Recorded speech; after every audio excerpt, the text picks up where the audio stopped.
Mr. White? Yes. You understood what I've just said to you. Yes. Lung cancer. Inoperable. This is Walter White, a chemistry teacher from Albuquerque, New Mexico, who up until this point lived a normal life with a stable job. Despite this, he could not afford his treatment, and so he turned to cooking and dealing meth in an attempt to salvage his situation. Now, Walter's story is fictional, but his problem is not. Exactly like him, people in the US can rarely afford treatment. Even in Canada, travel costs, loss of income, and only partial insurance coverage cripple the wallets of cancer patients. His diagnosis blindsided him, and he didn't even want to go to the hospital in the first place. There are financial, knowledge, and cultural issues, all of which are societal barriers to cancer treatment, and that is the purpose of this video. Today, we'll look through the lenses of a few cancer patients, each experiencing their issues in their own way. First, I bring you Tyler, struggling with the financial toxicity of cancer treatment. How are you feeling today, Tyler? Not too good, Doc. I'm really stressed out, and I'm really worried for what's happening to me. Like, why am I feeling like this? So I'm really sorry. Your test result came back, and they do show, how do I say it? Cancer. What? Cancer? Yep. Cancer? So what does that mean? Does that mean we start treatment like right away? What? Yeah, we can start discussing about treatment option, but first I need to ask you a few questions. Okay, like what? What kind of questions? Do you have a prescription coverage?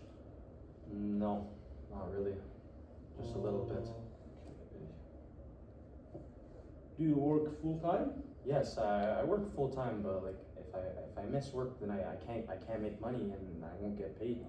I can't support anybody. Do you live close to cancer center by any chance? I had to drive 2 hours just to get here, man. And over there's probably another 2 hours. I live way out of town. Okay. It's like a very big hassle for me to get here. Yeah. Okay. Do you have someone who can drive you to the appointments? No, not really. I drove here myself by myself. Anyone who can help at home, like with meals or recovery stuff or something? Not really, man. Like I said, it's just me, man. Like, what am I gonna do? There has to be like some sort of help, right? Yep. Okay. So what are you saying? I'm saying your cancer is serious, but so there are the barriers around it. Treatment does not happen in a vacuum. I thought the hardest part of cancer was hearing that you just got it.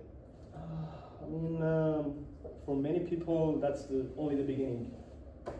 So even if treatment exists, just because I don't meet the requirements, I won't be able to get through it, Doc. I won't be able to get through it. Like, what's gonna happen to me? How is that fair?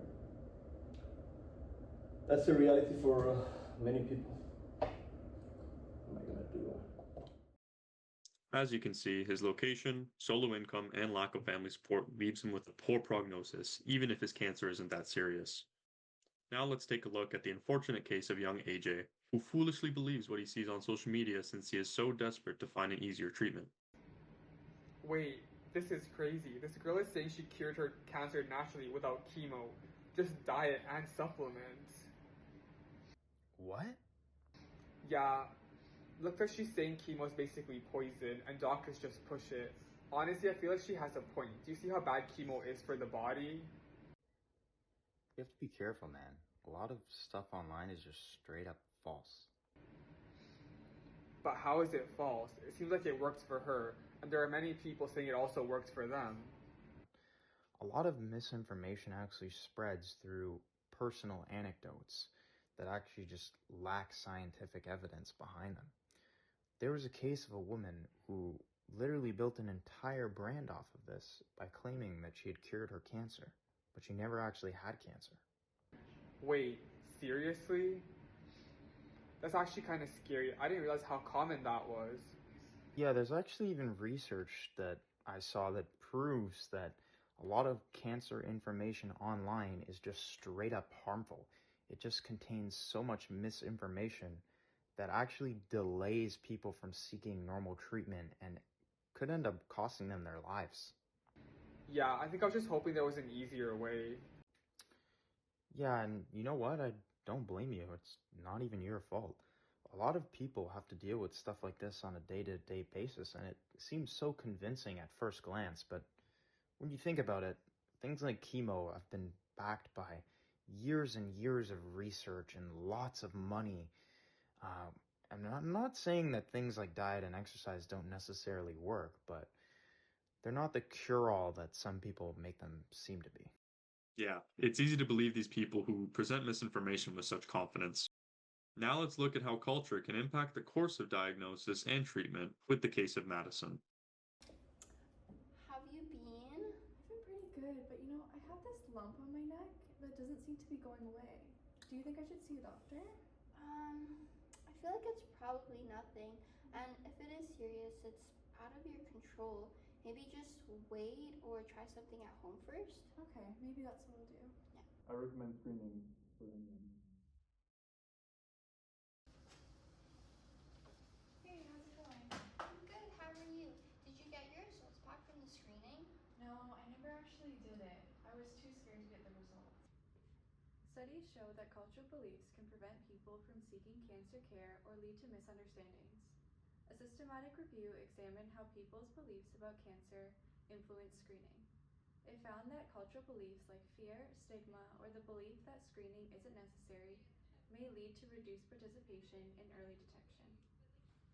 Another study examined patients with limited English proficiency found that language barriers make it harder for patients to understand diagnoses and treatment plans, leading to poorer communication. In another study, researchers interviewed individuals about why they chose not to participate in lung cancer screening. They found that many avoided screening due to fear, misunderstanding, or believing it wouldn't make a difference. Together, these cultural beliefs and barriers can delay diagnosis and lead to worse health outcomes.